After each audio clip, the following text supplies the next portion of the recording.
Hello everyone, invest जल्दी में आप सबका स्वागत है। तो आज की इस वीडियो में हम बात करेंगे निफ्टी बैंक निफ्टी एनालिसिस। तो जैसे कि आप सबको पता है कि फ्राइडे के दिन जो सेलिंग हुई थी लास्ट के 1 आवर में, जिससे बहुत से लोगों को थोड़ा धक्का बैठा है, जिसमें बहुत से लोगों को लॉस भी हुआ होगा अगर किसी ने लॉन्ग किया होता। तो आप देख सकते हैं कि जिस तरह से यहाँ पे देखेंगे, अगर एक ट्रेंड लाइन भी ड्रॉ की होती तो यहाँ पे एक अच्छा खासा सेलिंग में हमें प्रॉफिट भी हो सकता था। तो लेट्स सी, अभी ये मोमेंट तो हमें कैप्चर करने को नहीं मिला है, लेकिन मैं कहूँगा कि क्या कर सकते हैं हम कल के दिन। तो यहाँ पे देखेंगे, डे चार्ट पे देखिए, यहाँ पे डे चार्ट पे अगर बात करें तो यहाँ पे एक तो बियरिश एंगल्फिंग कैंडल बनी है, पूरी तरह से एंगल्फ की है मार्केट में प्रीवियस कैंडल को। तो अगर कल गैप डाउन ओपन हो जाए, जिस तरह से हमने ग्लोबल मार्केट देखा है, अगर सबने देखा होगा ग्लोबल मार्केट जितना, और नहीं ना कहीं आपने सुना होगा कि ग्लोबल मार्केट एक अच्छे खासा गिर चुका है। देखा जाए तो यहाँ पे देखिए, मेरा नेक्स्ट सपोर्ट जो है 16,970 के आसपास है। उसके बाद वाला जो देखा जाए तो 16,900 का है। अगर ये सपोर्ट ब्रेक हो जाए तो ही मार्केट एक 16,800 के आसपास जा सकता है, जो मेजर सपोर्ट बहुत दिन से बोल रहे कि मार्केट 16,800 जा रहा था। क्योंकि क्या है कि जो परसों का दिन, मतलब जो फ्राइडे के दिन मार्केट ने एक अच्छी खासी मोमेंटम दिखाई थी, सब लोग बोल रहे थे कि अच्छा खासा फ्रेश बाइंग हुई है, यहाँ से मार्केट अप ट्रेंड जाएगा।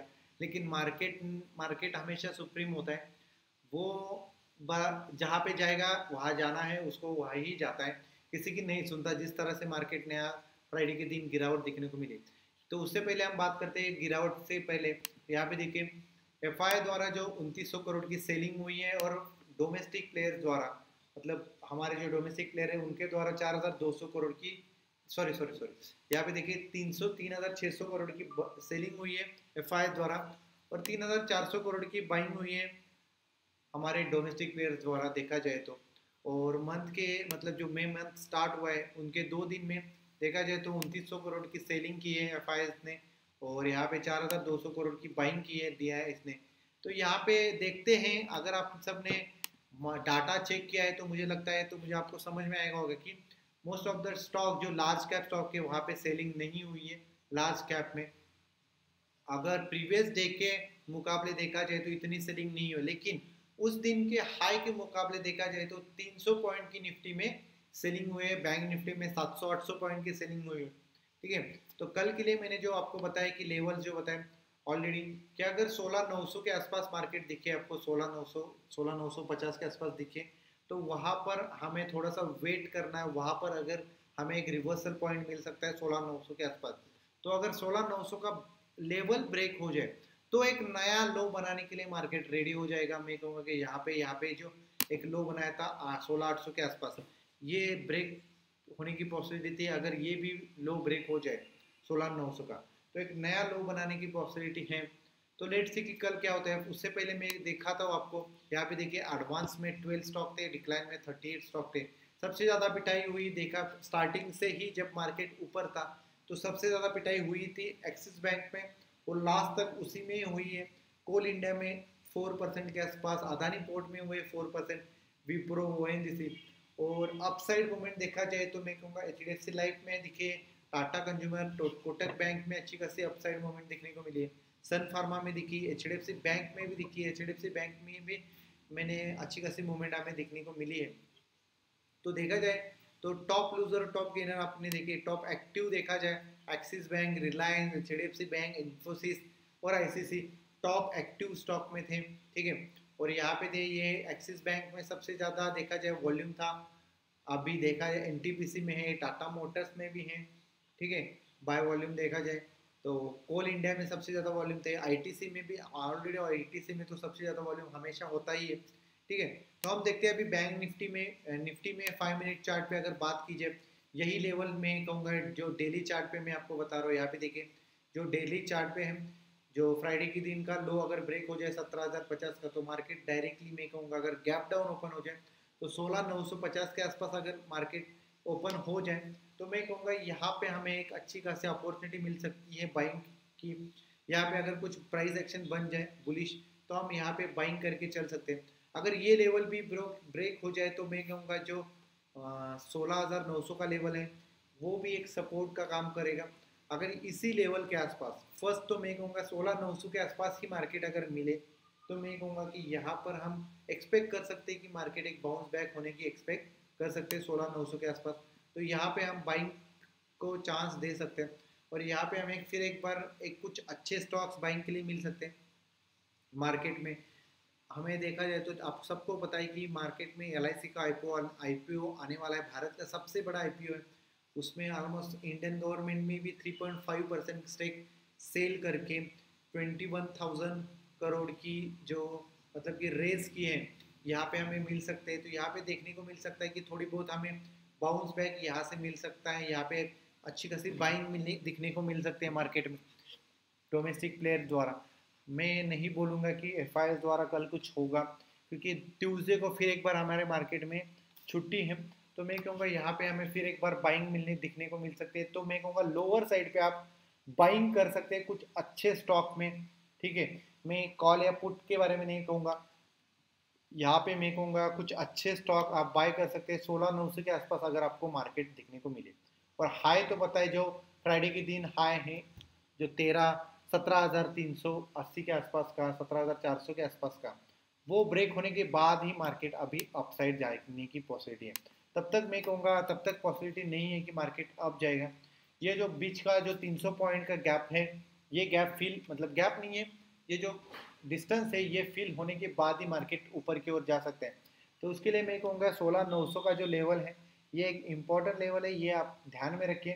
ये अगर यहाँ पे सपोर्ट मिल जाए मार्केट को तो मैं कहूँगा यहाँ पे हमें यहाँ से एक अपसेंड मूवमेंट दिखने को मिल सकती है, ठीक है। बैंक निफ्टी में देखा जाए तो यहाँ पे देखिए बैंक निफ्टी में भी अच्छी खासी 700-800 पॉइंट की रैली दिखने को मिली है। तो यहाँ पे बैंक निफ्टी अगर गैप डाउन ओपन हो जाए 36,000 के नीचे तो मैं कहूँगा फिर एक बार 35,500 के आसपास मार्केट जा सकता है, ठीक है। फर्स्ट मैं कहूँगा 35,700 का लेवल है, उसके बाद ही जो लेवल है 35,700 के बाद जो 35,500 का लेवल है यहाँ पे देखिए अगर हमने जूम करके देखा है ये लेवल 35,500 का लेवल है। तो ये लेवल अगर ब्रेक हो जाए तो मुझे लगता है कि फिर एक बार मार्केट में एक बियरिशनेस दिखने को मिल सकता है। जैसे कि निफ्टी में 16,800 का लेवल ब्रेक हो जाए तो मुझे लगता है यहाँ पे बियरिशनेस दिखने को मिल सकता है मार्केट में। लेकिन अगर यहाँ से बाउंस बैक होना है तो मैं कहूँगा लेवल्स तो बताता हूँ 35,800 और 35,500 के जो लेवल है इन्हीं बीच में मुझे लगता है कि एक मार्केट बाउंस बैक होने की पॉसिबिलिटी ज़्यादा है। तो बाउंस बैक कहाँ से हो सकता है, मैंने दो लेवल्स बताए हैं बैंक निफ्टी में 35,800 और 35,500 के लेवल है। अपसाइड देखा जाए रेजिस्टेंस बहुत दूर है अभी फिलहाल 36,700 का मुझे लग रहा है जो रेजिस्टेंस है। उससे पहले भी एक रेजिस्टेंस है 36,500 का रेजिस्टेंस है। 36,500 का रेजिस्टेंस ब्रेक होने के बाद ही मार्केट एक अपसाइड मूवमेंट के लिए जा सकता है। उससे पहले भी मैं कहूँगा 36 का लेवल 36,000 का लेवल मार्केट को सस्टेन होना बहुत ज़रूरी है। वो सस्टेन हुआ तो ही मार्केट एक अप ट्रेंड में दिखने को मिल सकता है। तो लेट्स सी कि कल क्या होता है। गैप डाउन ओपन हुआ 35,500 के आसपास है, 35 नियर 35,800 के आसपास, तो वहाँ पे हमें एक बाइंग अपॉर्चुनिटी मिल सकती है।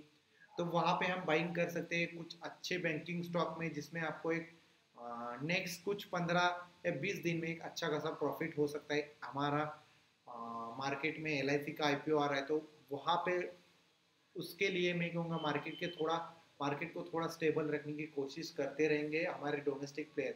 तो मैं कहूँगा इन स्टॉक में आप इन्वेस्टमेंट कर सकते हैं शॉर्ट टर्म पीरियड के लिए, स्विंग ट्रेड के लिए। कल के लिए कल में आपको एक अपॉर्चुनिटी मिल सकती है वहाँ पे बाइंग करने के लिए अच्छे स्टॉक में।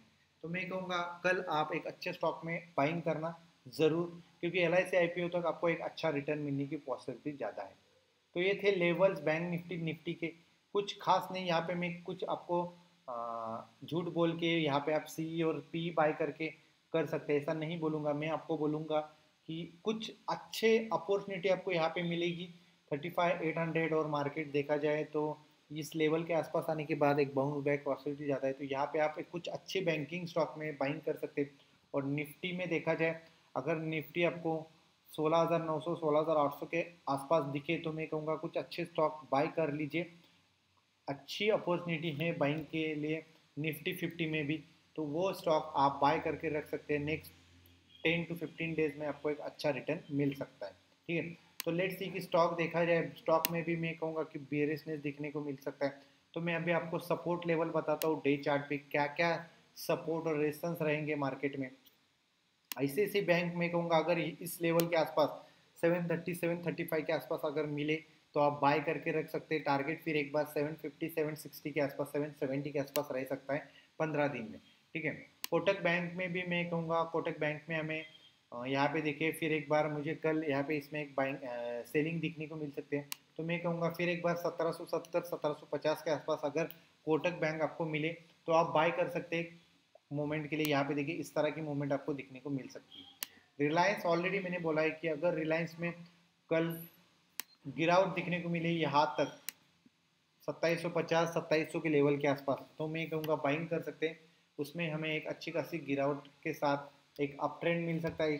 यहाँ पे ऑलरेडी मैंने बताया कि रिलायंस 2900 के लेवल जा सकता है। मैंने ऑलरेडी इस लेवल से ही मैं आपको बोल रहा था, ये लेवल भी मैंने बताया था इस लेवल के आसपास कि यहाँ पे बाय कर सकते हैं। आप जाके वीडियो देखिए, इस लेवल पे मैंने बताया था कि अगर बाय करना है तो यहाँ पर कीजिए। यहाँ पे देखिए अच्छा खासा रिटर्न भी मिला है, ठीक है। SBI में मैं कहूँगा नेक्स्ट सपोर्ट कहाँ पे है, यहाँ पे देखिए इस लेवल के आसपास 490 के आसपास आ सकता है। 490 के आसपास आने के बाद यहाँ पे देखिए ये जो सपोर्ट जोन है 490 के नियर 490 के आसपास है। अगर यहाँ पे आने के बाद आप बाय करके रख सकते हैं। यहाँ से में एक बाउंस बैक पॉसिबिलिटी है SBI में भी, तो यहाँ पर भी आप बाय कर सकते हैं। टाटा मोटर्स में देखा जाए तो मैं कहूँगा कि नेक्स्ट जो सपोर्ट है 430 के आसपास का है।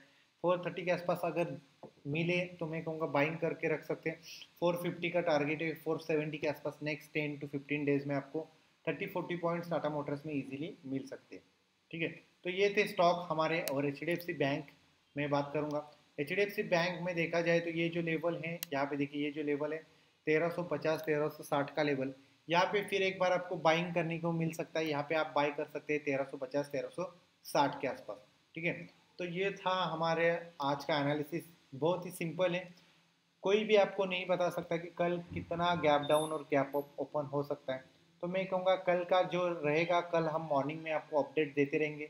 उसके लिए आपको हमारे टेलीग्राम चैनल को फॉलो करना होगा, ठीक है। टेलीग्राम चैनल को फॉलो करो, वहाँ पे आपको डेली अपडेट मिलते रहेंगे। टेलीग्राम चैनल के लिंक हमारे डिस्क्रिप्शन में दिए।